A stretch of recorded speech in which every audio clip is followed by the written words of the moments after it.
وہ نعرہ جو ہم نے لگایا تھا پاکستان کا مطلب کیا؟ لا الہ الا اللہ. ابھی اس پر ہم کچھ نہ کچھ ابھی پکے تھے. اللہ تعالیٰ نے ہمیں 65 کی جنگ کے اندر جو ہے وہ ہمت اور طاقت بخشی. ہم نے دشمن پر فتح اور غلبہ پایا. لیکن فتح اور غلبہ پانے کے بعد ہماری آوازیں کیا تھے؟ نور جہاں کے ترانے نہ ہوتے، غلبہ نہ ہوتا، فتح نہ ہوتی. نور جہاں کے گانے نہ ہوتے، اور اگر نور جہاں جو ہے وہ جاوید پر ڈھول سپاہیاں تے نورابدیاں رکھا نہ کرنی تو ہم جنگ نہ جیتتے. اور کبھی گانوں سے ترانوں سے بھی جنگ جیتی جاتی. آج بھی ہمارے ایس پی آر کو پتہ نہیں آئی ایس پی آر کو کیا ہوا ہوئے ہے، وہ سارا بجٹ نغموں اور ترانوں پہ لگانا شروع ہو گئے. نغموں اور ترانوں کے ذریعے سے جنگیں نہیں جیتی جاتی.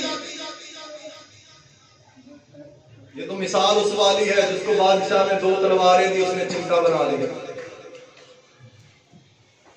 ہمارے حکمرانوں کی مثال تو وہ بنی ہوئی. اللہ تعالیٰ نے 65 کی جنگ کے اندر فتح دی. ہم نے اس فتح کو نور جان کے ترانوں کی نظر کر دیا.